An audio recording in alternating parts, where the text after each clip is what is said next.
My name is Evelyn Carter. I'm 22 years old. And 3 days ago, my little sister locked me out of my own grandfather's funeral. Not metaphorically.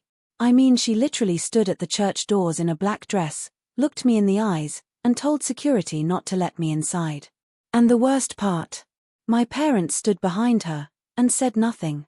But what none of them knew was this. 20 minutes later, a lawyer arrived carrying one final envelope from my grandfather. And by the time that envelope was opened, my sister's entire future collapsed in front of everyone. Before I tell you what happened, hit like and subscribe if you love stories about family betrayal, hidden inheritance drama, and quiet revenge. And tell me your city and local time in the comments. I read more of them than you think. Now let me take you back 6 months before the funeral. My grandfather, Arthur Carter, lived alone in a cedarwood lake house outside Briar Glen, Minnesota. The place smelled like old books, pinewood, and black coffee. Every Sunday morning, I drove out there to help him. Not because anyone asked me to. Because somebody had to. My parents visited maybe twice a year. My sister Lily mostly showed up when she wanted money. But Grandpa remembered everything. He remembered I liked cinnamon in my coffee. He remembered the name of my college professor. He remembered when I cried after my breakup junior year and sat with me on the dock for 2 hours without saying a word. Character shows up quietly, Evie, he used to tell me while fixing things around the cabin. Most people only show up when there's something to take. At the time, I thought he was just talking about life. I didn't realize he was talking about our family. Especially Lily. My sister was beautiful in the kind of way that made people forgive her before she even apologized. Blonde hair. Perfect smile. Soft voice. And she knew exactly how to use it. By last winter, she'd convinced my parents that I was manipulating Grandpa. That I only visited him because I wanted his money. Which was ironic.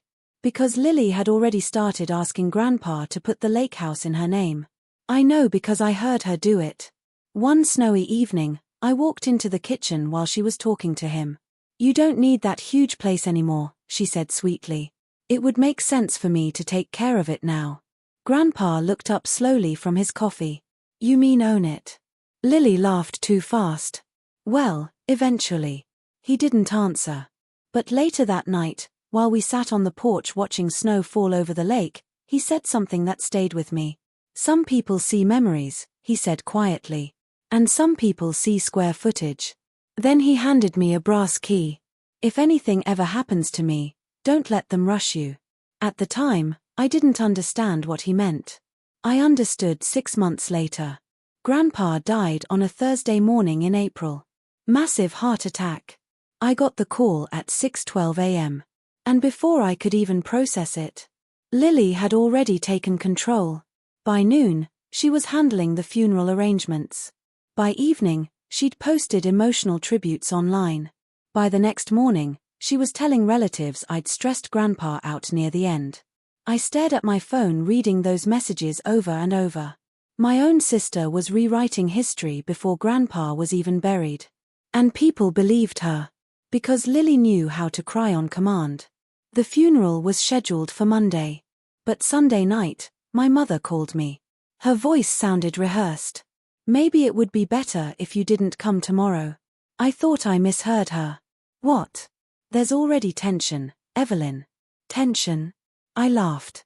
"Grandpa died." Mom sighed softly. "Lily's very emotional right now." That was the moment I realized something terrifying. They had chosen her version of reality. Completely. I hung up without another word. But I still drove to the church the next morning. Black coat. Grandpa's old silver watch on my wrist. Hands shaking the entire drive. Rain hit the windshield the whole way there.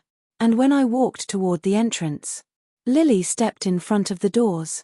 2 security guards stood beside her. "I told you not to come," she whispered. People were staring now. Relatives. Neighbors. Church friends. I could feel all of them watching me like I was the problem. "I'm here for Grandpa," I said quietly. "No," Lily snapped. "You're here for attention." Then she looked at the guards. "She's not invited." I looked past her. My dad wouldn't meet my eyes. My mother looked down at the ground. And something inside me broke a little. I actually stepped backward. Not because I was scared. Because humiliation hits your body physically sometimes. Like cold water. I stood there in the rain while my own family went inside without me. And for a minute, I genuinely thought that was the end of it.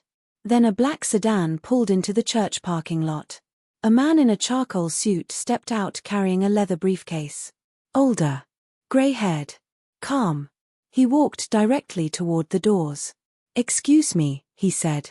"Is this the funeral service for Arthur Carter?" Lily immediately switched voices. Soft. Polite. "Yes, it is." The man nodded once. "My name is Daniel Mercer. I'm Mr. Carter's attorney." Everything changed after that. The entire entrance went quiet.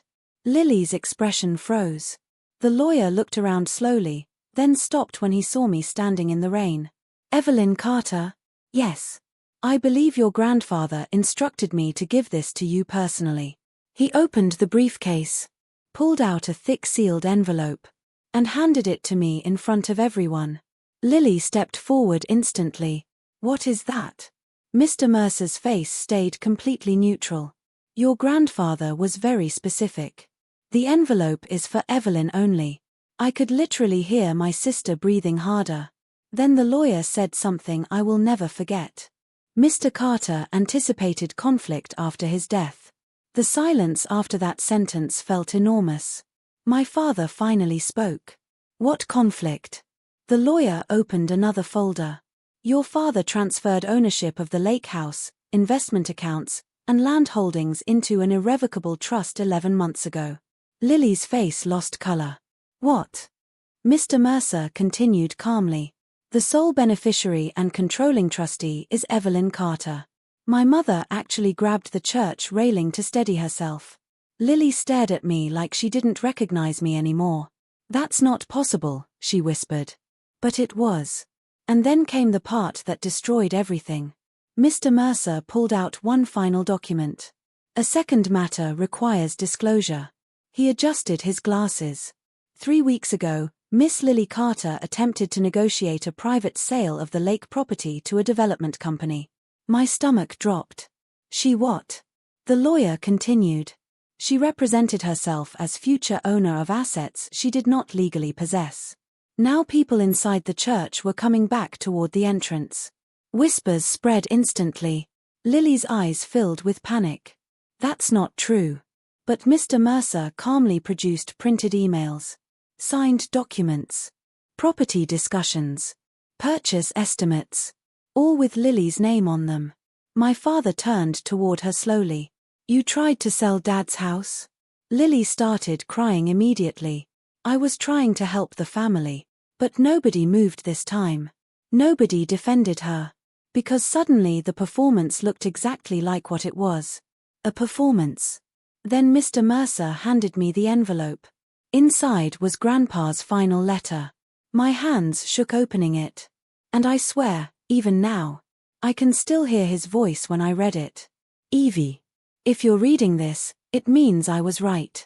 They turned grief into negotiation before I was even buried.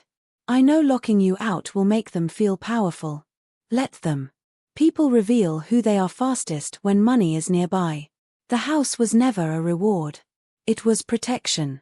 You loved this family when nobody was watching. That matters. Keep the lake. Keep your peace. And never apologize for surviving people who mistake kindness for weakness. Love always, Grandpa." By the time I finished reading, I was crying too hard to speak.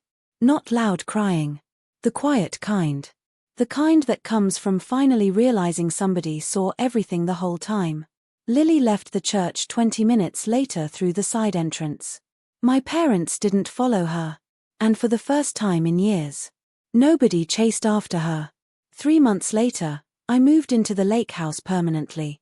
The mornings are quiet there. Loons on the water. Coffee on the dock. Pine trees moving in the wind. Sometimes I still think about that funeral. About standing in the rain while my own family shut the doors on me. But honestly, Grandpa was right. That wasn't the moment I lost my family. It was the moment I finally saw them clearly. And weirdly enough, that clarity gave me peace. If this story stayed with you, comment "Protect your peace" below. And tell me honestly, what would you do if your own family betrayed you for money?